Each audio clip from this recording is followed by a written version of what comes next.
Hi ಎಲ್ರಿಗೂ. ಇವತ್ತೊಂದ್ function ಹೋಗ್ಬೇಕಾಗಿತ್ತು, ಅದಕ್ಕೆ ಜಲ್ದಿ ಎದ್ದು ಎಲ್ಲಾ ಕೆಲಸ ಮಾಡ್ಕೊಂಡೆ. ನಾ ಜಲ್ದಿ ಕೆಲಸ ಮಾಡ್ಕೊಳಕತ್ತೀನಿ, ಇವ ನೋಡ್ರಿ ಹೆಂಗ್ ಮಾಡಕತ್ತಾನ. ಬರ್ರಿ ಒಂದ್ ಸ್ಟೆಪ್ ಹಾಕಿ ಬ್ಯಾಂಗಲ್ ಬಂಗಾರಿ ಬ್ಯಾಂಗಲ್ ಬಂಗಾರಿ ಬ್ಯಾಂಗಲ್ ಬಂಗಾರಿ ಬ್ಯಾಂಗಲ್ ಬಂಗಾರಿ. ಡ್ಯಾನ್ಸ್ ಮಾಡಿ ಸಾಕು, ಟೈಮ್ ಆಯ್ತಂದ. ಹಂಗೆ ನಾನು ಪಾಪು ಮನ್ಸಿ ರೆಡಿ ಆದೆ. ಫೇಸಿಗೆ ಕ್ರೀಮ್ ಎಲ್ಲ ಹಚ್ಕೊಂಡಾದ್ಮ್ಯಾಗ ಇಯರಿಂಗ್ಸ್ ಹಾಕೊಂಡು ಟಿಕ್ಲಿ ಹಚ್ಕೊಂಡು ಕುಂತೆ. ಪ್ರೇಮು ರೆಡಿ ಆಗುತ್ತಾನ, ನಾನು ಸ್ವಲ್ಪ ರೀಲ್ಸ್ ನೋಡ್ಕೊಂಡು ಕುಂತಿದ್ದೆ. ಕ್ರೀಮ್ ಹಚ್ಕೊಂಡ್ ಬಾಳತ್ತಾಯ್ತು, ಫೇಸ್ ಮೇಲೆ ಗ್ಲೋ ಬಂದಿತ್ತು ನೋಡಕ್ ಹೋದೆ. ಇಷ್ಟೊತ್ತು ವೇಟ್ ಮಾಡಿದ್ರು ಫೇಸ್ ಮೇಲೆ ಗ್ಲೋನೇ ಬಂದಿಲ್ಲ. ಅದಕ್ಕೆ ಏನ್ ಮಾಡ್ತಿ ಈಗ? ಅದಕ್ಕಂತ ನಾನು ಫೇಸಸ್ ಕನ್ನಡ ಅವರ ಸ್ಟ್ರೋಪ್ ಸಿರಮ್ ತರಿಸಿನಿ. ಇದು ನ್ಯೂಲಿ ಲಾಂಚ್ ಪ್ರಾಡಕ್ಟ್ ಐತಿ.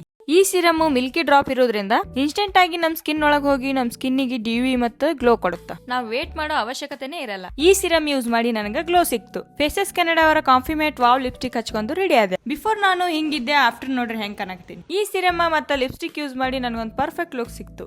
ಇದು ಆರ್ಡಿನರಿ ಸಿರಮ್ ಅಲ್ಲ, ಇದು ನಮ್ ಫೇಸ್ ಮೇಲೆ ಕೆಲಸ ಮಾಡಿ ಇನ್ಸ್ಟೆಂಟ್ ಆಗಿ ಗ್ಲೋ ಕೊಡುತ್ತಾ. ಯಾಕಂದ್ರೆ ಇದ್ರೊಳಗ 10% ನಿಯಾಸಿನಮೈಡ್ ಐತಿ. ಇದು ಬಹಳ ಕಮ್ಮಿ ಪ್ರಾಡಕ್ಟ್ ಒಳಗ ನೋಡಕ್ ಸಿಗುತ್ತೆ.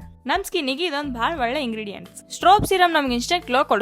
ಕಾಂಫಿಮೇಟ್ ವಾವ್ ಲಿಪ್ಸ್ಟಿಕ್ ಇಡೀ ದಿನ ನಮ್ಗೆ ಕಂಫರ್ಟ್ ಕೊಡುತ್ತಾ. ಪ್ರಾಡಕ್ಟ್ ಬೇಕಂದ್ರೆ ಕೊಟ್ಟಿರೋ ಸ್ಕ್ಯಾನರ್ನ ಸ್ಕ್ಯಾನ್ ಮಾಡಿ ಆರ್ಡರ್ ಮಾಡ್ರಿ. ಇಲ್ಲ purple.com ಒಳಗ ಅವೈಲೇಬಲ್ ಐತಿ.